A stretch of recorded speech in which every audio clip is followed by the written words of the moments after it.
बिस्मिल्लाहिर्रहमानिर्रहीम नहमदुहु व नुसल्ली अला मुहम्मद रसूलुल्लाहि करीम। ये प्रॉब्लम अलजबरा के ग्रुप्स चैप्टर से है। The relation of isomerism in the set of all groups is an equivalence relation. तो हमें ये प्रूव करना है कि जो रिलेशन है आइसोमरिज्म का, यानी दो ग्रुप के बीच में जो रिलेशन होता है आइसोमरिज्म का, वो रिलेशन हमको प्रूव करना है, वो इक्विवेलेंस रिलेशन होगा। यहाँ पर जो जिस सेट की बात कर रहे हैं, जिस सेट में ये आइसोमरिज्म है, उसके एलिमेंट बताए जा रहे हैं कि ग्रुप्स हैं। तो यहाँ पर हम इसकी शुरुआत करने से पहले बता दें कि इक्विवेलेंस रिलेशन वो रिलेशन होता है जो रिलेशन रिफ्लेक्सिव भी हो, सिमेट्रिक भी हो और ट्रांजिटिव भी हो।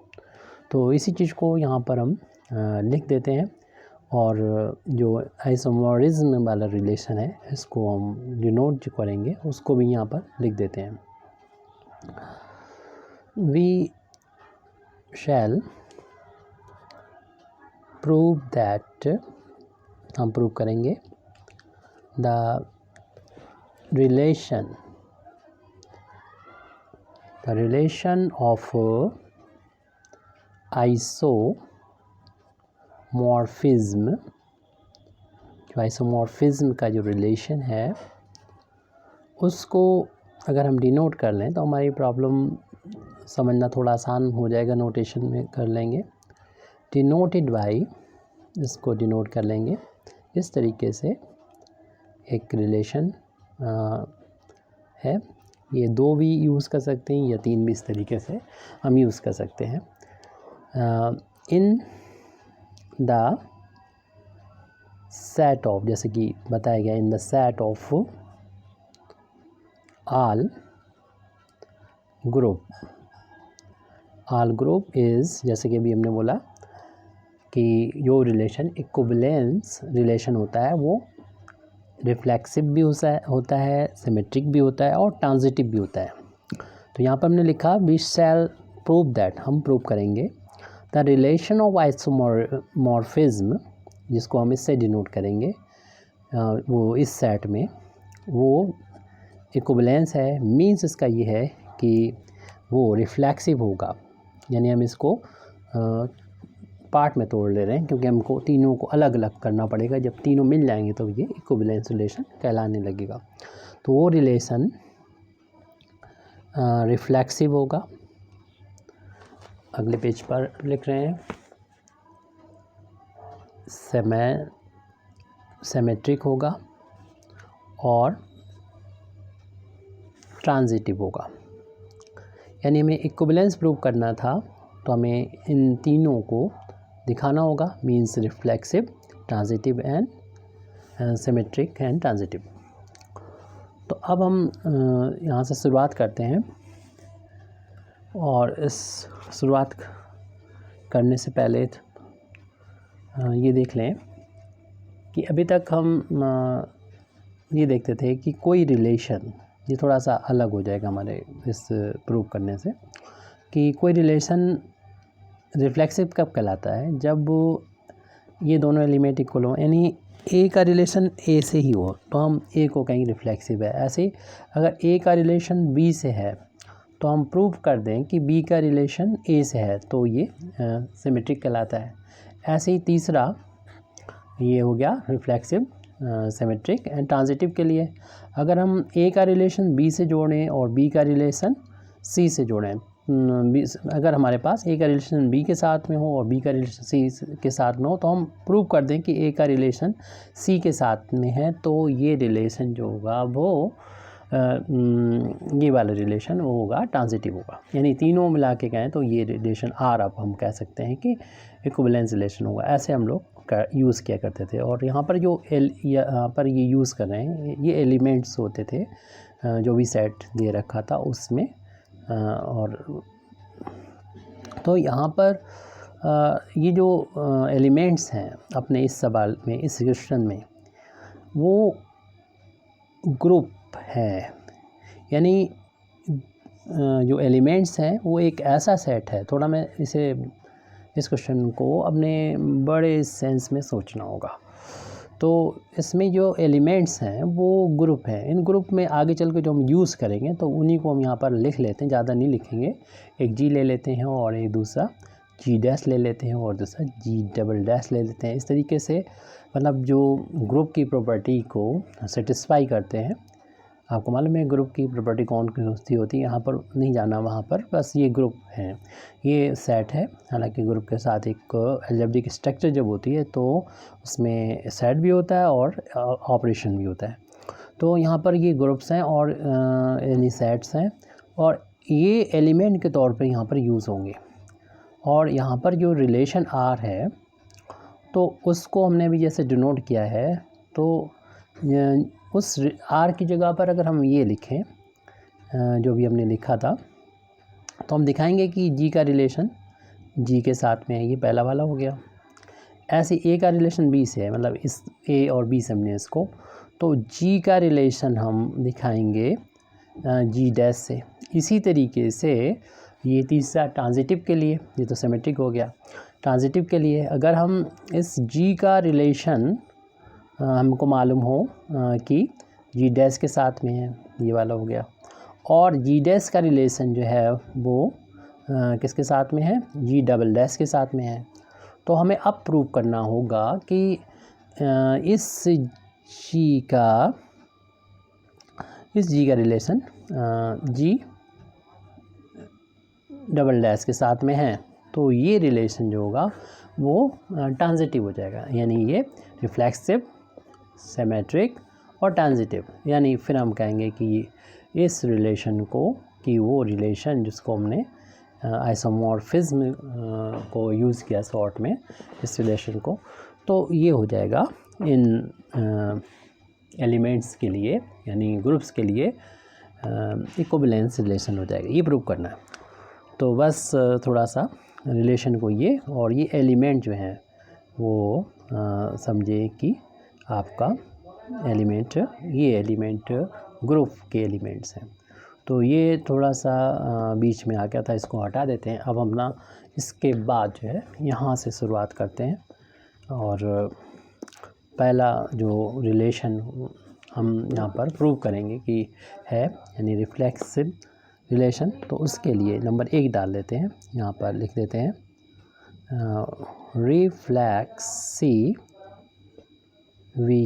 रिफ्लेक्सिविटी। तो रिफ्लेक्सिविटी के लिए मान लिया कि एक सेट जी है और वो सेट क्या है, वो सेट जो है वो एक ग्रुप है, वो ग्रुप है और साथ ही में एक रिलेशन जो इस तरीके से डिफ़ाइन है, एक फंक्शन इस तरीके से डिफ़ाइन है जो जी का जी में ही रिलेशन है। तो ये जो है बी ए, ये आइडेंटिटी, ये रिलेशन एफ जो है हम लेते हैं आइडेंटिटी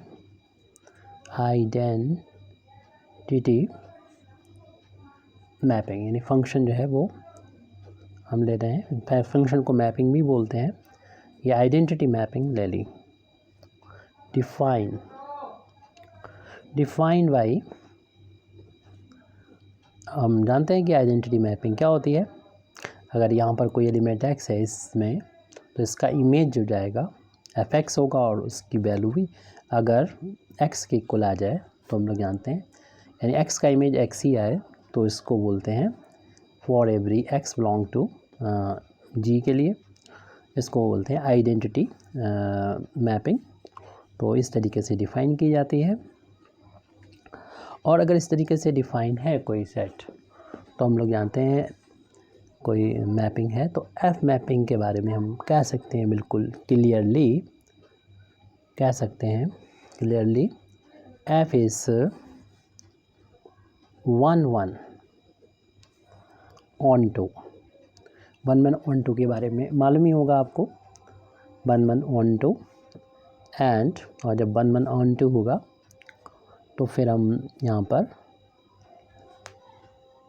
इसके आगे और कुछ भी लिखने से पहले हम इस बात को भी बता देना चाहते हैं कि f को यहाँ पर हमने क्यों लिखा है, f इज़ 1 1 ऑन टू, मतलब क्या ज़रूरत है। वैसे तो जो डेफिनेशन है आइडेंटिटी मैपिंग की, इस बेस पर अगर इतनी डेफिनेशन हो जाती है तो वो 1 1 ऑन टू होगा, लेकिन यहाँ पर लिखने की ज़रूरत क्या है।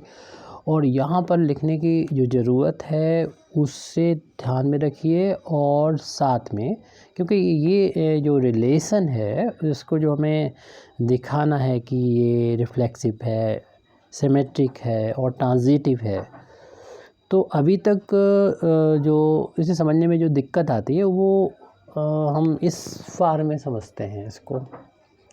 तो एक्चुअल में ये जो रिलेशन है यानी आइसोमरिज्म का, इसको ध्यान में रखना है। और ये बना किससे होता है, ये किनसे बना होता है, तो वो सारी चीज़ें हमें इंक्लूड करना होंगी कि इसको इससे कनेक्ट करना है। यानी इस तरीके से ही सिर्फ हमें इसको नहीं देखना है, मतलब ये जो आर है यहाँ पर वो एक रिलेशन को डिनोट कर रहा है, और ये रिलेशन जो है वो यहाँ पर हो गया आइसोमॉर्फिज्म। तो आइसोमॉर्फिज्म यहाँ पर लेके आना है, मतलब तो यहाँ पर बिल्कुल इस तरीके से डिफ़ाइन यहाँ ने प्रॉपर्टी जो है आइसोमॉर्फिज्म की है यहाँ पर। तो यहाँ पर हमें कहने चाह रहे थे कि ये क्यों हमने लिखा है, ये इसलिए लिखा है क्योंकि हमें बताना है कि जी जो है खुद अपने आप से रिलेटेड है। जैसे कि हम इसमें सिंपली एलिमेंट लेते थे तो ए हम दिखा देते हैं ए का रिलेशन ए से, यानी किसी भी एलिमेंट का रिलेशन उसी एलिमेंट के साथ में है तो हम कहते थे कि वो रिलेशन से रिफ्लेक्सिव होगा।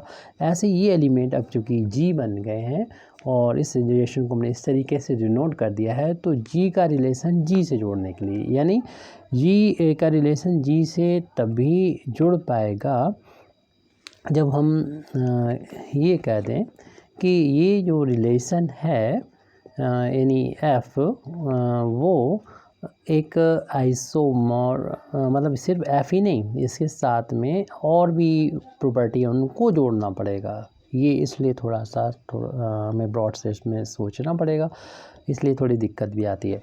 तो एफ़ जो है वो ये प्रॉपर्टी सेटिस्फाई कर रहा 1 1 ऑन टू की। और इसको लिखने की ज़रूरत इसलिए है क्योंकि आपको अगर आइसोमॉर्फिज्म की डेफिनेशन देखनी होगी जो हम प्रोवाइड कर देंगे इसमें डिस्क्रिप्शन में, और याद होने चाहिए।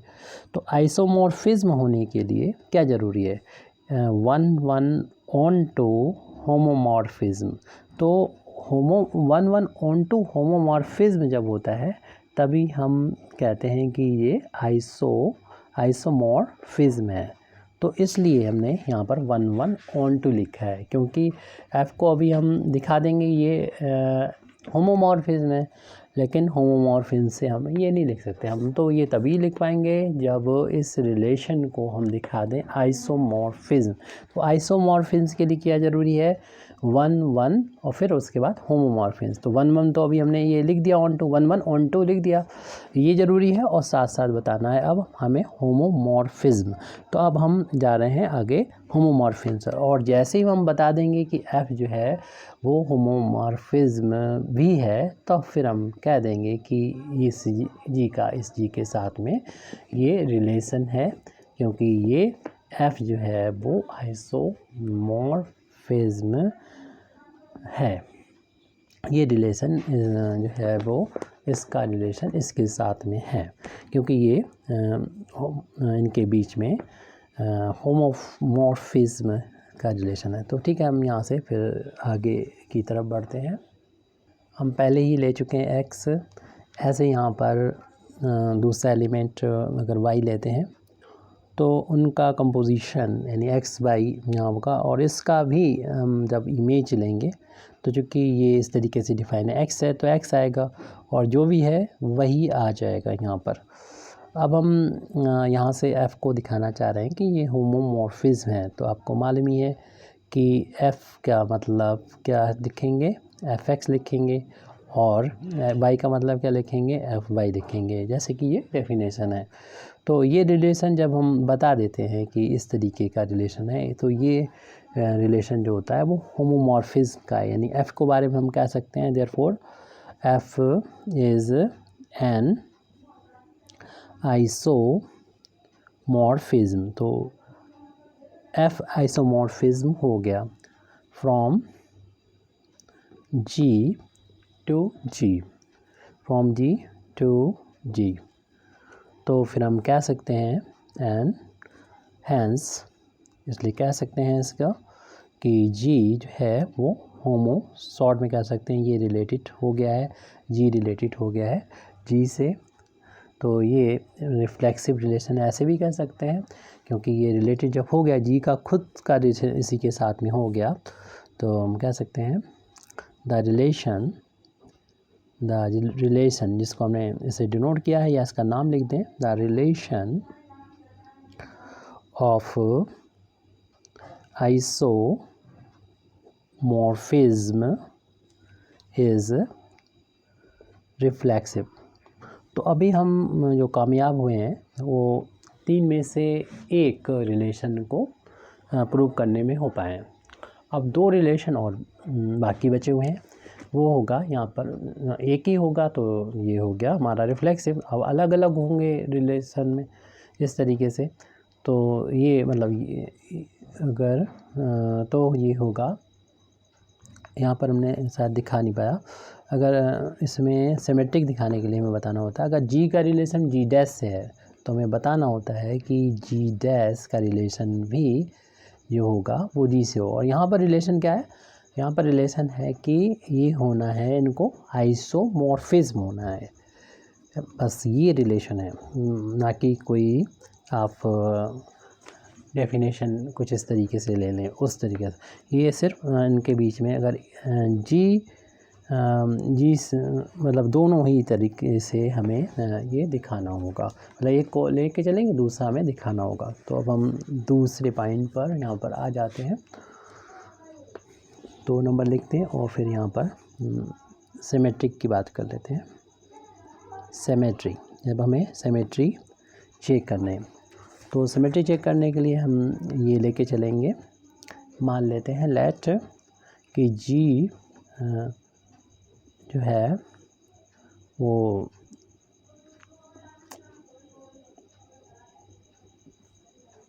जैसे कि अभी लिखा, ये रिलेशन हमने शुरू में जो डिफ़ाइन किया था आइसोमॉर्फिज्म है जी डैश के साथ में एन, और साथ ही साथ में एफ एक डिफ़ाइन कर दें, एक mapping from ji to ji dash be an isomorphism, यानी इनके बीच में जो रिलेशन है ऑफ जी, ये जी का टू जी डैश के साथ में। तो हम लोग जानते हैं कि एफ जो होगा वो एक, क्योंकि ये डेफिनेशन ही होती है आइसोमॉर्फिज्म की कि 1 ऑन टू होता है, 1 ऑन टू होमोमॉर्फिज्म। तो इसलिए हम कह सकते हैं since f is 1 onto, तो जब 1 ऑन टू होता है तो हम लोग जानते हैं उस मैपिंग का इन्वर्स भी होता है। तो हम कह सकते हैं द इन्वर्स ऑफ एफ का इन्वर्स भी होगा, जिसको हम डिनोट करेंगे एफ इन्वर्स से, वो भी होगा, और वो होगा फ्रॉम जी डैश टू जी। ये एग्जिस्ट करेगा, क्योंकि हम लोग जानते हैं ये हमेशा एग्जिस्ट नहीं करता, ये तब होता है ये 1 ऑन टू होता है। और एफ़ के बारे में पता ही है क्यों, आइसोमॉर्फिज्म की ये डेफिनेशन है कि 1 ऑन टू होमोमॉर्फिज्म। तो इसलिए ये रिलेशन जो होगा वो एग्जिस्ट करेगा, और ये एग्जिस्ट करेगा, साथ ही साथ ये रिलेशन जो होगा ये भी इट इज़ आल्सो, ये भी 1 ऑन टू होगा, अब ये 1 1 ऑन 2 होगा। अब इसके बाद हमें दिखाना होगा कि ये इसके साथ में भी होमोमॉर्फिज्म का रिलेशन रखता है। तो उसके लिए हमें क्या करना होगा, यानी ज़रूरी नहीं है कि ये एफ़ यहाँ पर कोई मतलब इस तरीके से नहीं है कि ए का रिलेशन बी से है तो यहाँ पर जो आ रहा है वो यहाँ पर हो और बी का रिलेशन ए से दिखाएं। ये थोड़ा सा हमें सोचना पड़ेगा बड़े सेंस में। तो यहाँ पर ये जो आर है ये कोई एफ़ नहीं है फंक्शन मैपिंग, बल्कि ये एक रिलेशन है और वो रिलेशन जो है वो आइसोमॉर्फिज्म है। सिर्फ आइसोमॉर्फिज्म कंसीडर करना कि जी डैश के साथ में अगर आइसोमॉर्फिज्म रिलेशन रखता है तो जी डैश भी जी के साथ में आइसोमॉर्फिज्म रिलेशन रखेगा। तो इसी चीज़ को हमें को दिखाना है, शो करना है। तो इसके लिए हम आगे इसी के आगे हम अगले पेज पर इसको लिखते हैं। नेक्स्ट स्टेप में मान लेते हैं जो भी हमने जी से एक सेट लिया था उसके एलिमेंट हमने ले लिए 2 एक्स वाई बिलोंग टू जी, क्योंकि जी एक ग्रुप है, एलिमेंट ले सकते हैं हम इसमें। और इस जी का कोई इमेज इस सेट का जो इमेज आएगा जी डैश में वो ए आ जाएगा। इसी तरीके से y का b इमेज आ जाएगा जी डैश में b मिलेगा, यानी ए भी जो है वो जी डैश के एलिमेंट है। और चूँकि f इन्वर्टिबल है तो हम कह सकते हैं कि f को अगर उधर ले जाएं तो x की वैल्यू जो होगी f इन्वर्स a हो जाएगी। इसी तरीके से अगर f को उधर ले जाएं क्योंकि f इन्वर्टिबल है तो y की वैल्यू हो जाएगी f इन्वर्स b। तो इनका हम यूज़ करेंगे। तो अभी हम जैसे कि जानते हैं f के बारे में कि वो आइसोमॉर्फिज्म है, तो होमोमॉर्फिज्म भी होगा क्योंकि आइसोमॉर्फिज्म 1 1 ऑन 2 होमोमॉर्फिज्म होता है। तो वो तो 1 1 तो छोड़ दीजिए, ऊपर हो गया। अब यहाँ पर होमोमॉर्फिज्म की क्या कंडीशन होती है कि x मतलब ऑपरेशन y, यहाँ पर मल्टीप्लाई से डिनोट किया हुआ ऑपरेशन को, तो वो अगर f x multiply f y होता है तो होमोमॉर्फिज्म होता है। ये होमोमॉर्फिज्म की डेफिनेशन है।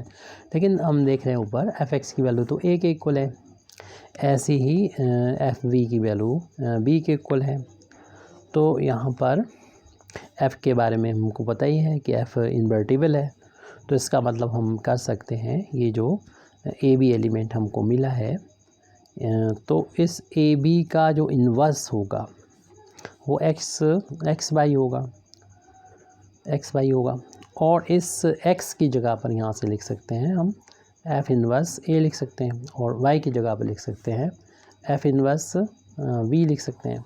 तो देखिए f inverse a into v, तो ये रिलेशन होमोमॉर्फिज्म को डिनोट कर रहा है। और एफ़ इन्वर्स को पहले ही बता चुके थे कि 1 1 ऑन 2 है, 1 1 ऑन 2 और ये होमोमॉर्फिज्म हो तो एफ़ इन्वर्स को कह सकते हैं वो आइसोमॉर्फिज्म है। तो this implies that F inverse is an isomorphism.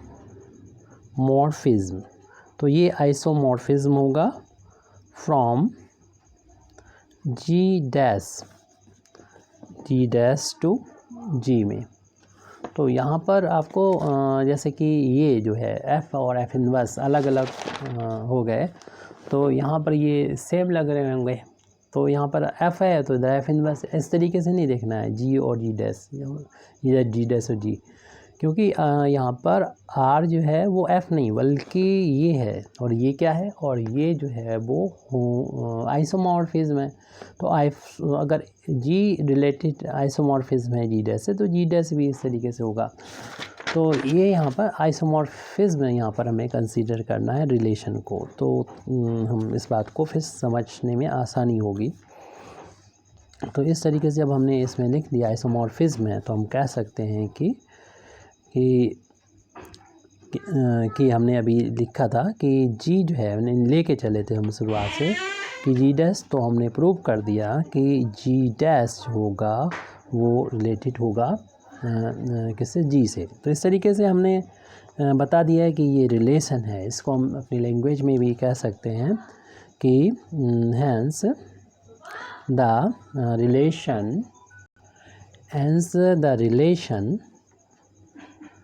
Relation of isomorphism is symmetric. यानी हमने ये 2 कर दिए अभी, यानी 3 करने थे, 2 हो गए। तीसरा हमें और देखना है। तीसरा क्या है, क्योंकि ये रिलेशन यानी जो आइसोमॉर्फिज्म है इसको हमने दिखा दिया है कि ये रिफ्लेक्सिव है, सिमेट्रिक है, ट्रांजिटिव हो दिखाना, तो इसलिए हम यहाँ पर लिखते हैं तीसरा पॉइंट हमें चेक करना है ट्रांजिटिविटी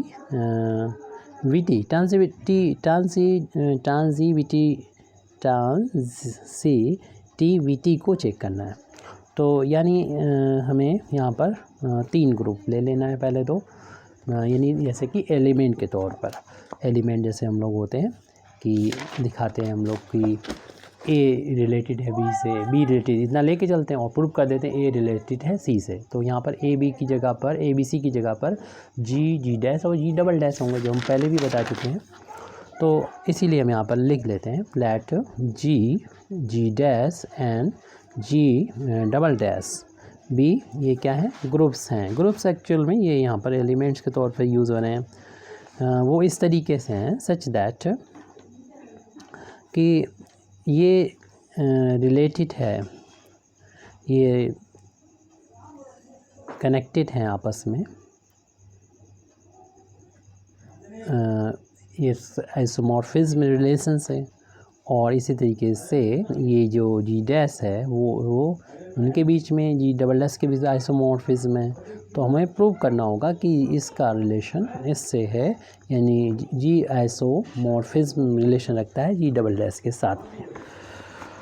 तो सबसे पहले तो यहाँ पर इस रिलेशन की अगर हम बात कर लें तो इसकी बात करते हैं, तो उसके लिए मान लेते हैं let F be an isomorphism of G to ji dash.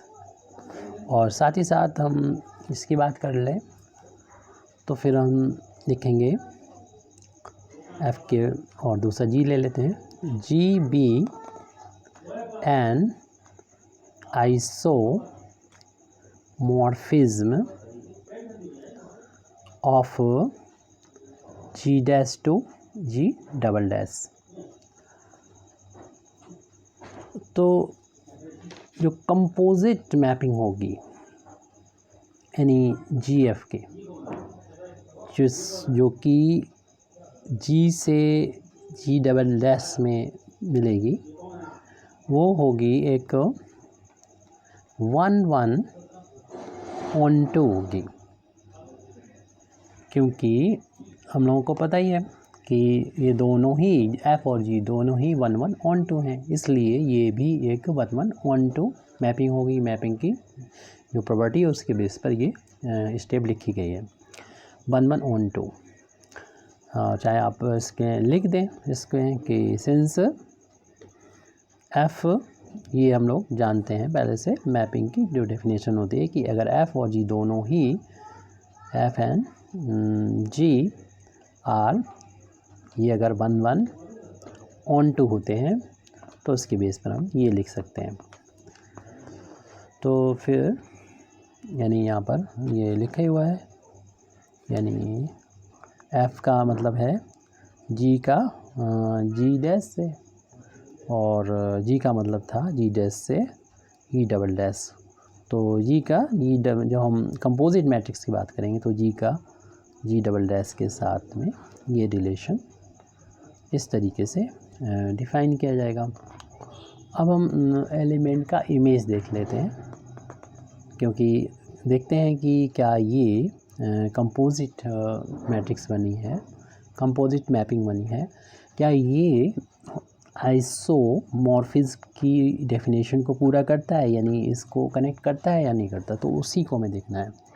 तो जी एफ जो एक मैपिंग बन गया है उसमें हम एक एलिमेंट लिख लेते हैं, क्योंकि आपको मालूम है अभी तक हम जो करते आए हैं ये इस तरीके की डेफिनेशन, ये इतना या तो मालूम होता है या हम उसको प्रूव करते हैं तो हम आइसोमॉर्फिज्म से कह सकते हैं। या आइसोमॉर्फिज्म की डेफिनेशन है, इसलिए हमने यहाँ पर दो लेके चले हैं एक्स वाई। तो फिर जो डेफिनेशन होती है कंपोजिट मैपिंग की, तो जी यहाँ पर बाहर रखते हैं और ये एफ जो होता है फंक्शन इन यानी मैपिंग इन दोनों पर अप्लाई हो जाता है। उसके बाद जो इसकी वैल्यू होती है, जैसे एफ़ के बारे में पता ही है कि ये आइसोमॉर्फिज्म है, तो फिर हम इसकी वैल्यू लिख देंगे एफ एक्स। जो भी ऑपरेशन है यहाँ पर सिंपलिसिटी के लिए मल्टीप्लाई के तौर पर इस्तेमाल किया गया है, तो आप भी कर सकते हैं। जनरल केस में अंडरस्टूड होता है ये, वैसे तो ये साइन यूज़ होना चाहिए कायदे से। अब ये दोबारा इस जी के लिए ये दोनों एलिमेंट हैं, जैसे कि एफ़ के लिए एक्स वाई थे, ऐसे जी के लिए ये दोनों एलिमेंट हैं। तो जी अगेन यहाँ पर आप चाहें तो लिख दें कि एफ़ ये यहाँ से यहाँ पर आया है, तो किस बेस पर आया है, इस बेस पर आया है कि लिख दें since F is an isomorphism है। ऐसी अगली स्टेप जो आएगी वो हम ये वाली प्रॉपर्टी जी पर ही लगाएंगे, क्योंकि जी भी एक आइसोमॉर्फिज्म है, इसलिए हम इसको लिखेंगे। और लेफ़्ट हैंड साइड में जो चल रहा है उसको भी हम यहाँ पर अगली स्टेप में अगले पेज पर नोट कर लेते हैं। पेज बदल गया है। जी एफ जो कि एक्स वाई पर ऑपरेट हो रहा था, तो ये वैल्यू चल रही थी। हाँ, अब जी ये हो जाएगा जी एफ एक्स हो जाएगा, सॉरी ये हो जाएगा यस जी एफ एक्स हो जाएगा इस तरीके से एलिमेंट, और फिर यहाँ पर जी एफ वाई हो जाएगा। लेकिन कंपोजिट जो, तो यहाँ पर पहले लिख दें कि हम किस बेस पर इस स्टेप पर आए हैं, क्योंकि बता दें कि जी भी हमने डिफाइन किया था, जी is an isomorphism.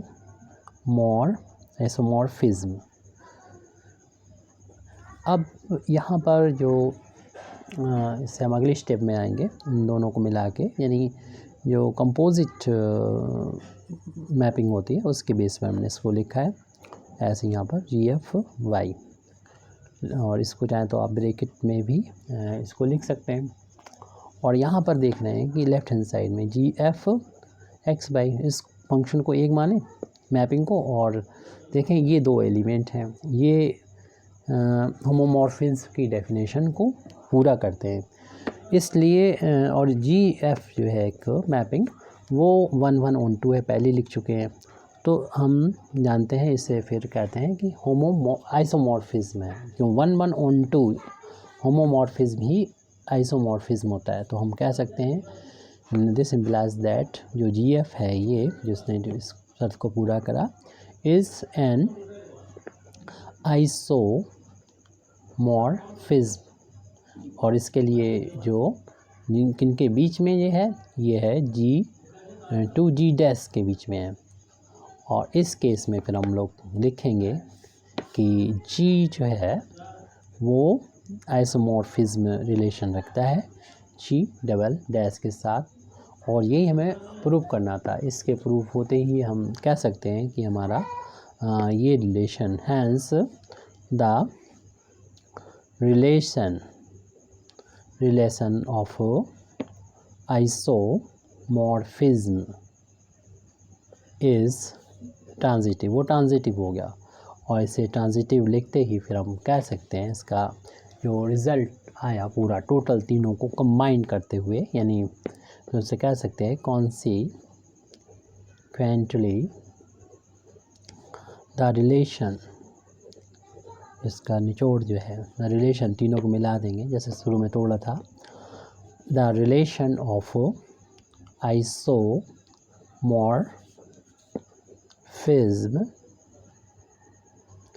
Is in the, शुरू में ये प्रूव करना था, in the set of all groups is an equivalence